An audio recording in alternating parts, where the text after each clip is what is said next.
Hello, my name is Sharon Wright and I'm looking for £50,000 for 15% share of my company.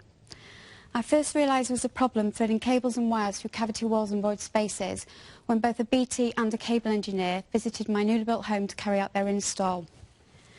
Trying to thread a cable through a cavity can be hit or miss and near impossible in some situations without the aid of an improvised tool such as a coat hanger or a drill bit. Both these ad hoc methods present themselves with major health and safety problems, as well as wasting valuable time. They have to thread from the inside to the out, at an angle, as well as having the cavity insulation to contend with. It was after these visits I had my eureka moment and invented Magnamol. I approached BT, they liked the concept and they liked the prototype, but they wanted me to prove the value of the product. So for your normal install, from the inside of the property, simply insert your rod and you're now on the outside of the property. The pack comes with 5 caps and they're tapered to screw on the inside so they fit onto any size cable or wire. Simply twist them on until snug, align the magnets and push the cable through. Seal off and the job is done. The product had to work in all threading scenarios and the results showed a potential saving of £6.5 million in downtime alone per year. I have a 2-year contract with BT to supply all engineers in the UK. I have a 2-year distribution agreement with Schneider in the UK, and I have a distribution relationship in the USA covering all 50 states of America and Canada. I also have a letter of intent for 1 million units. The product is proven to work first time every time. Thank you for your time. Has anybody got any questions?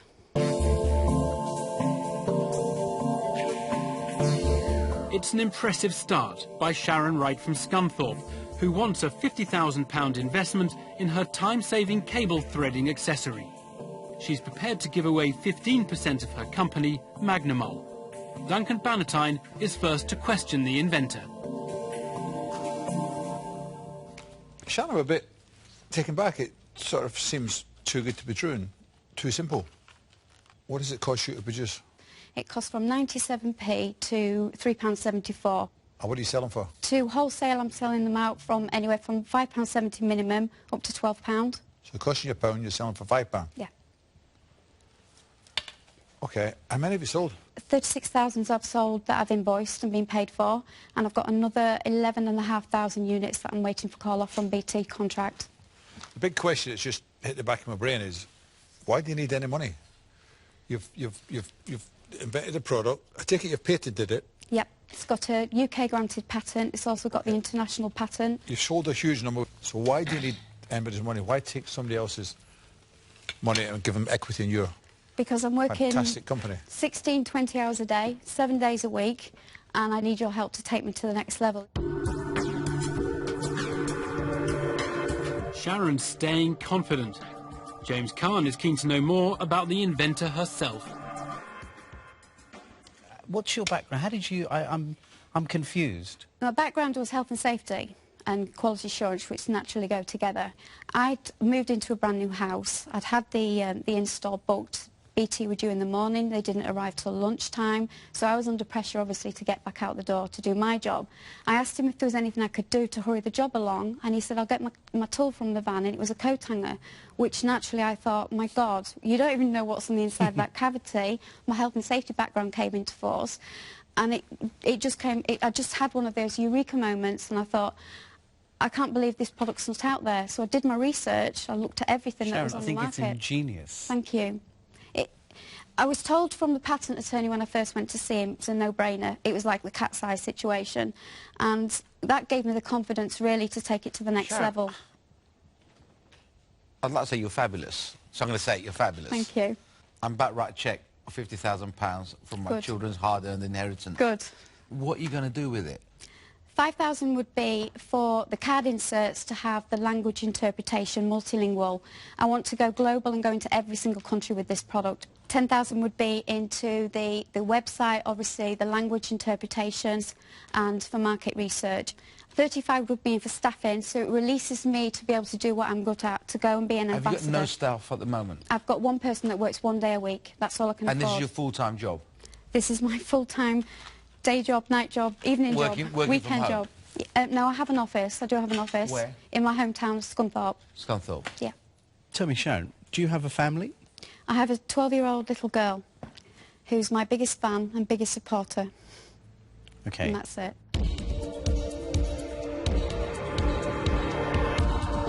Sharon has yet to put a foot wrong. But Peter Jones thinks he might have spotted a flaw. The biggest issue and potential flaw to me over this invention is the fact that it's not an invention or a product that actually will be purchased more than once. You kind of almost want your product to break occasionally. I think once you've hit that market, what I'm saying is I think once you've hit the penetration... I wouldn't agree, because my next product, my next invention, takes the cables down the inside of the cavities, but you have to buy Magnum oil to be able to retrieve it. And that's why the distribution chains that I've got, I'm working towards longevity. I told you. I think you've done amazingly well, I really do. So I'm not going to declare myself out yet. I'm going to sit tight and wait to see what the dragons do.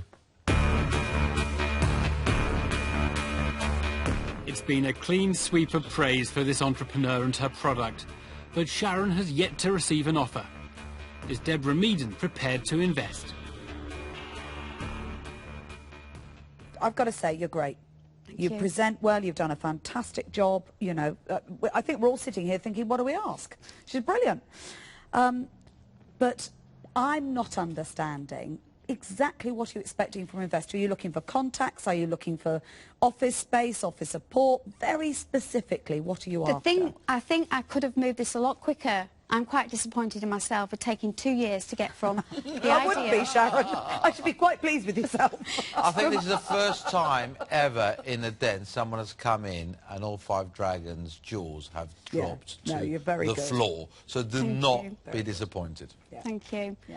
But for me, just having someone at the end of the phone, so I'm not up 23 hours of the night and only getting 1 hour's sleep, because some decisions take me a long time to make them, and I still battle with them, and I have made mistakes along the way, but still just having that confidence as somebody who's been there and done it, that's priceless to me. It's absolutely priceless to me. Sharon, can I ask you one question? Yes. If you had a magic wand, Yep. this was your magic wand, Yep.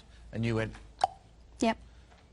what would you like to happen as you walk out the den? To receive the £50,000 for 15% share of my company. From? From particular dragons. From James and Duncan, if I'm being honest. Okay.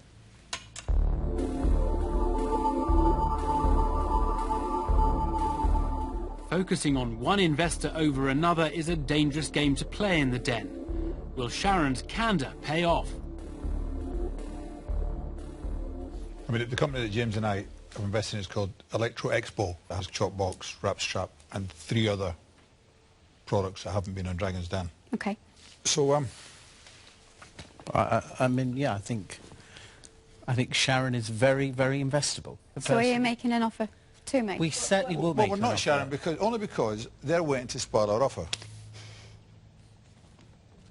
Nobody wants to break cover first, Sharon. That's what's happening here. Yeah, I was just saying, there's no offers on the table yet. Sharon, let me help you. I'm going to break cover because you deserve it. Thank you. Okay. Duncan and James have already said they're happy to make you an offer.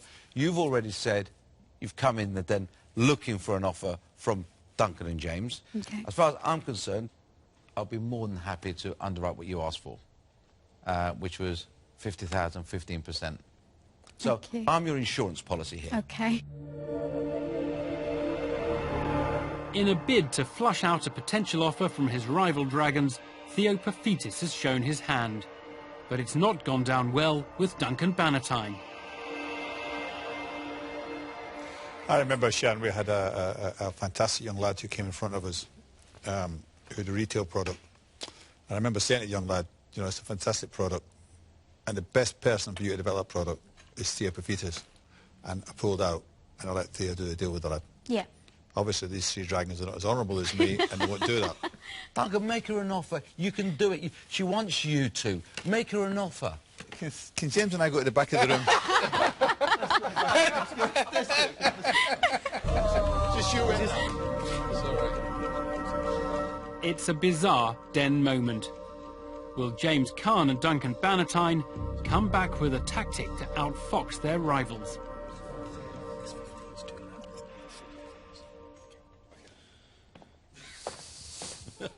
Thank you, Sharon. Thank you very much. Who's in charge here? Should I? Sharon, we've had a little think. Yeah. We've had a debate. James has phoned his wife, and I've phoned my mother. And we'd like to make you an offer, okay? Sharon, you've come in looking for 50,000. We would like to make an offer for 80,000 because to go into America, Australia, and all of that, Yeah. to do it properly, Yeah. you know, I think it's better to have a bit more than to have a bit less. But we'd need 25%. Do you Okay. want to add anything to that? No.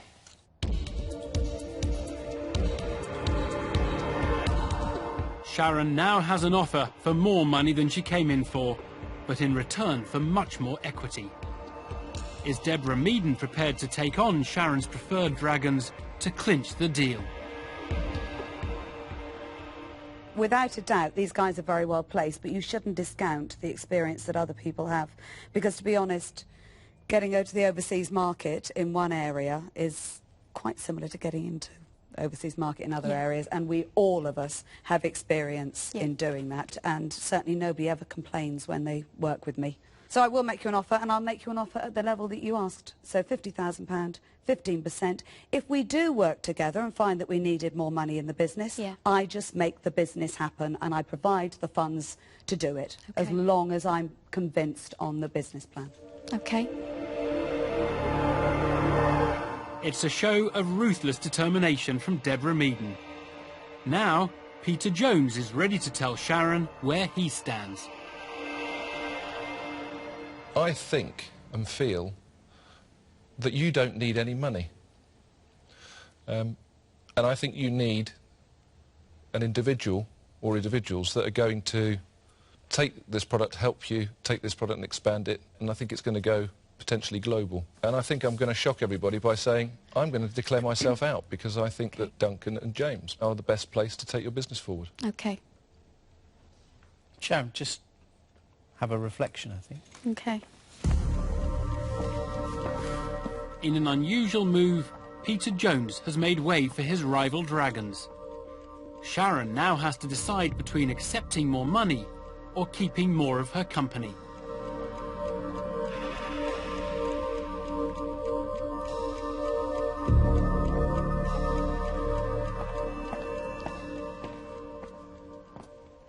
Thank you for your offer, everybody.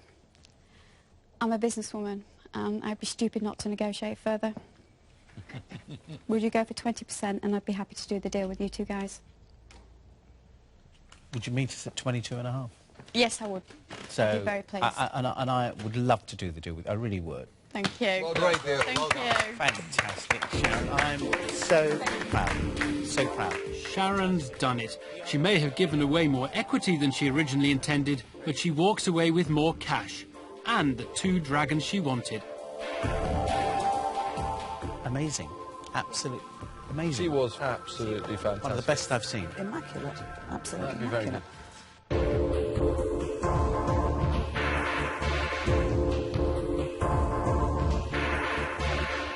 Well, Sharon, it's hard to think of a more impeccable encounter. Your daughter will obviously be very proud, I imagine. Molly will be so proud of me. She's been my biggest support from day one, and she said to me this morning, "You can do it, Mum," and no, she will be so proud of me. Well, you're undoubtedly the star of Scunthorpe tonight. Very, very well done.